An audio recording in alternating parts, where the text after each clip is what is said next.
অপু ভাই আসলে ল্যাম্বরগিনি কিনে নাই, এটার সম্পূর্ণ প্রমাণ আজকের এই ভিডিওর মধ্যে আমি আপনাদেরকে দিতে যাচ্ছি। দুবাইয়ের মধ্যে একদিনের জন্য একটি ল্যাম্বরগিনি ভাড়া দেওয়া হয় 700 থেকে 800 দিরহামের মধ্যে। এই ব্যবস্থাটি করা হয়েছে দুবাইয়ের মধ্যে শুধুমাত্র টুরিস্টের জন্য। ওইখানে যে সকল টুরিস্টরা ঘুরতে যায় তাদের জন্য এরকম গাড়িগুলো ভাড়া দেওয়া হয়। সেই গাড়িটাই অপু ভাই ভাড়া নিয়ে তারপর ভিডিওটি বানিয়েছে। অপু ভাই তার একটি ভিডিওর মধ্যে বলেছে 3 কোটি টাকা দিয়ে তিনি এই ল্যাম্বরগিনিটি কিনেছে। 3 কোটি টাকা দিয়ে ব্র্যান্ড নিউ কার নিয়ে নিলাম আর তোমরা এখনো বসে আসছো। যদি একটা ল্যাম্বরগিনির দাম 3 কোটি টাকা হইতো এবং সেটা বাংলাদেশে আসা পর্যন্ত ধরলাম 7 কোটি টাকা দাম হইতো, তাহলে 7 কোটি টাকা দিয়ে বাংলাদেশের অসংখ্য মানুষ আছে যারা এই ল্যাম্বরগিনি কিনে রাস্তার মধ্যে ঘুরতো। তবে আমরা জানতে পারলাম সেই ল্যাম্বরগিনিটির দাম হচ্ছে $2.5 মিলিয়ন, যেটা বাংলা টাকায় প্রায় 28 কোটি টাকারও বেশি। আর ল্যাম্বরগিনি কিন্তু যার তার কাছে ভাই ল্যাম্বরগিনি কোম্পানি বিক্রি করে না। সেটা বড় বড় সেলিব্রিটি, ব্যবসায়ী বা অনেক বড় সুপারস্টার কারো থাকলে তাদের কাছে এই গাড়িগুলো বিক্রি করা হয়। আপনি আমি গেলাম আর টাকা দিলাম, গাড়ি দিয়ে দিল, এরকম কিন্তু বিষয়টা না। অপু ভাই গাড়ি কিনেছে, তবে সেই গাড়িটার সঠিক দামটাও তিনি বলতে পারেননি। এতে করেই প্রমাণিত যে গাড়িটা তিনি ভাড়া করে নিয়ে আসছে শুধুমাত্র একটি ভিডিও বানানোর জন্য।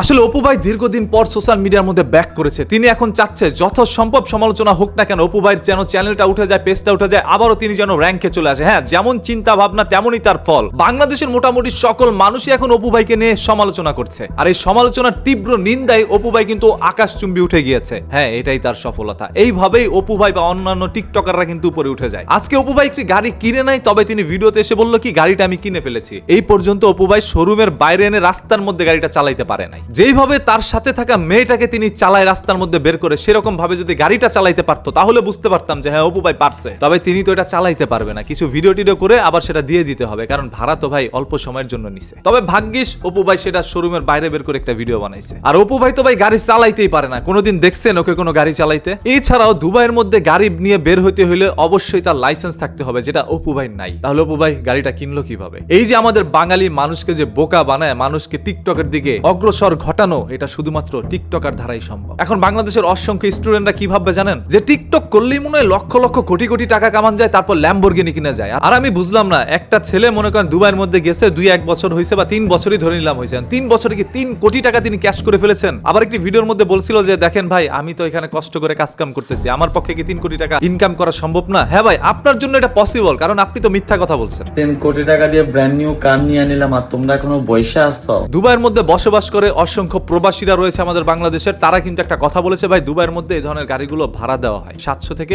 800 দিরহামের মধ্যে, এবং এরকম পোস্ট করে ফেসবুকের মধ্যে তারা ছড়াচ্ছিল এবং তাদেরকেও ইঙ্গিত করে অপু ভাই অনেক কিছু বলেছে যে আমার তো খেয়া দেয় কাম নাই, গাড়ি আমি ভাড়া করবো না। আসলে মানুষ পড়াশোনা করে অনেকটা বোকার রাজ্যে এখনো বসবাস করছে, আর যারা পড়াশোনা করে নাই তারা আমাদেরকে বোকা বানাচ্ছে। আদারওয়াইজ ভাই, এই অপু ভাই এসে বলতো যে 3 কোটি টাকা দিয়ে ল্যাম্বরগিনি কিনছি, আমরা কিন্তু প্রথমেই যাচাই করার চেষ্টা করতাম ওই ল্যাম্বরগিনির দাম কত। আমরা দামটা দেখি নাই, খালি নাচানাচি করতেছি অপু ভাই একটা ল্যাম্বরগিনি কিনে ফেলছে 3 কোটি টাকা দিয়ে। অপু ভাই ধরেন একটা হেডফোন কিনতে গেল, টাকা দিয়ে কিনে সেটা দেখায়, আর অপু ভাই একটা ল্যাম্বরগিনি কিনছে, সেখানে যে টাকা পয়সা দিছে সেটা অপু ভাই দেখায় নাই। ও আচ্ছা, অপু ভাই তো এটা মনে ব্যাংকে পেমেন্ট করছে, কারণ এখন অপু ভাইয়ের কাছে সব হচ্ছে ব্যাংকের মধ্যে ঘষা দেওয়ার যন্ত্রপাতি নিয়ে ঘুরে, যখন মন চায় সেই জায়গায় একটা করে ঘষা মারে। এই আলাদিনের চেরা ঘষতে ঘষতে একদিন দত্ত বেরোয় আসবে, সেদিন জানতে পারবেন আসল তথ্য।